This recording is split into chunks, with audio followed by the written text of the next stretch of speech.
people, wayfaring stranger, traveling through this world of woe. And there's no sickness, no toil or danger in that bright world in which I go.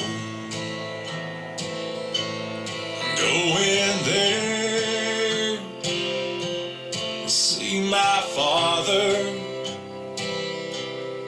Going there, no more to roam.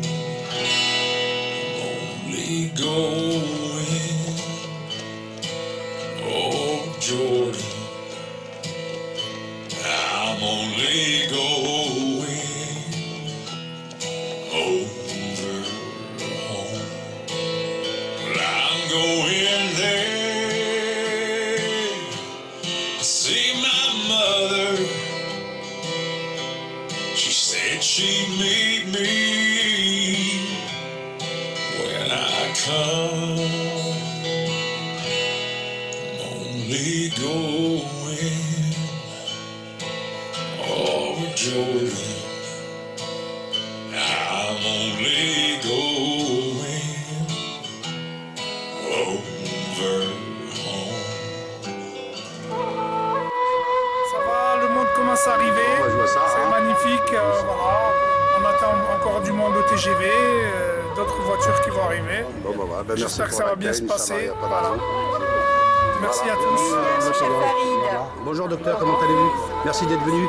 C'est plaisir notre cause. Quelle est la vôtre? Comment tu t'appelles? Moi je m'appelle tous rassemblés pour faire un travail de fond et ensemble dans la même victoire puisque nous avons le même combat à mener, effectivement. Et voilà, donc, moi je dis que l'union fait la force. Et aujourd'hui c'est une très belle journée en espérant qu'on va y arriver.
travailler dans... Il y a une sélection. Et Mon ici, père, il avait 12 balles dans l'abdomen. Mon papa, 12 balles dans Attendez, l'abdomen. écoutez. 5 opérations graves, 3 mois dans le coma pour mourir après de ses blessures. Voilà. Avec tout ce qu'on a pu après subir, ce qu'il disait aussi l'arbitre. exactement, ceux qui étaient malades, les personnes âgées, Farid, ils étaient ici. Et les hommes valides qui pouvaient travailler, on les a menés, je pense, dans le sud, dans les trucs de forestage. Farid, Oui. Farid, juste, Ouais, pardon. je voudrais juste dire un mot par rapport à tous les témoignages que je viens d'entendre. Alors, j'aimerais que ce reportage-là, qu'on en fasse quelque chose qui pourrait justement, voilà. Mais tout ce que j'entends là, j'aimerais dire simplement envoyer un message, tu vois, au gouvernement, à Macron et tout, parce que ce n'est pas qu'à Macron, c'est aussi à Sarkozy, Hollande, ils sont vivants. Et les anciens combattants Giscard d'Estaing, voilà, de dire simplement, quand vous entendez ces choses-là, est-ce que vous pouvez être fier de dire que la France, elle est unie, que le premier article de la Constitution qui est « tout le monde naît égaux », est-ce que vous pouvez vous permettre de ça et de dire que la France est les droits de l'homme? Voilà. Est-ce que vous pouvez mettre en avant la liberté alors que vous parlez de la Shoah, que vous nous remettez en jeu tous les 6 mois, Tous les jours. tous les ans, hein, en allant bouffer au CRIF, etc. Et tout. Pourquoi vous ne parlez pas de ce génocide? D'accord? Faites votre mea culpa. Quand vous entendez ces témoignages-là, moi ça me glace. Parce que j'ai vécu une partie de ça, mais je n'ai pas vécu ça. Tu vois, parce que mon père a su s'en sortir. Mais quand tu vois que la jeune fille, que je regardais autrement hier, par exemple, je veux dire, c'est quelqu'un d'intégré, etc. Tout. Quand j'entends que son père a subi ça, je me dis, mais attends, comment qu'elle a pu, et la question qui a été posée par la sœur tout à l'heure, comment il a pu, voilà, il aurait pu se tuer. Il aurait pu voilà, comment ils ont pu. Et aujourd'hui, on nous propose de 10 000 ou là. Mais on ne veut pas de votre argent. Ce qu'on veut, c'est reconnaître ce que vous avez fait. Et ça, c'est important. Voilà. Merci, c'est très très important. Je voulais rajouter un autre détail qui a son importance. Même mes frères Harki qui sont là, ils sont au courant. Il y avait une veuve de Harki, qui, elle, c'est pareil, il a voulu pratiquer la même chose, il a voulu lui prendre, Madame Benhamed, il a voulu lui prendre ses enfants, Tej et Ahmed, pour les mettre dans des centres éloignés. Déportation pour moi, s'il n'y a pas d'autre mot, hein, qu'on soit bien d'accord. Hein. Eh ben, elle a dit, il est hors de question que vous touchiez à mes enfants. Donc je parle d'une maman qui voulait juste garder ses enfants près d'elle, éduquer, elle, ses enfants. Eh ben, elle a été obligée, quand elle a vu qu'ils insistaient, qu'ils sont venus avec les gendarmes, elle a pris ce qu'on appelle comme un plat en fer, là, et elle a mis de l'alcool à brûler dedans, et quand le gendarme il a voulu rentrer de force, elle a jeté et elle a immolé le gendarme. Seulement, là, comme je vous disais tout à l'heure, le moyen de pression, c'était l'asile psychiatrique. Voilà, c'était ça, ou alors on vous renvoie en Algérie au FLN pour que le FLN vous égorge. Voilà, donc cette femme-là, la pauvre, elle a fini à la Kandili. Et je vous jure, elle était belle, elle était jolie, elle était gentille, elle était magnifique. Quand elle est sortie de là, elle est revenue, on aurait dit un zombie. Elle marchait, elle faisait comme ça. Voilà le remerciement de la France vis-à-vis de ceux qui ont combattu pour elle. Voilà, c'est tout. Oui, c'est dur d'applaudir, mais ce sont un témoignage. On est français par le sang versé. On est les dignes fils et filles de nos pères. Harki français par le sang versé. N'oublions jamais. Fille de Harki est très très fière jusqu'à mon dernier souffle. Pour sauver la patrie, nous avons quitté parents, hobby, foyer. Et nous avons au cœur cette invincible ardeur que nous voulons porter haut et fier le beau drapeau de notre France entière. Et si quelqu'un venait à y toucher, nous serions là pour mourir à ses pieds. Battez tambour à nos amours, pour le pays, pour la patrie, mourir de l'Ouest, c'est nous Africains. Comment ça va? La valise au cercueil. Bah oui, je vois ça. La valise au cercueil.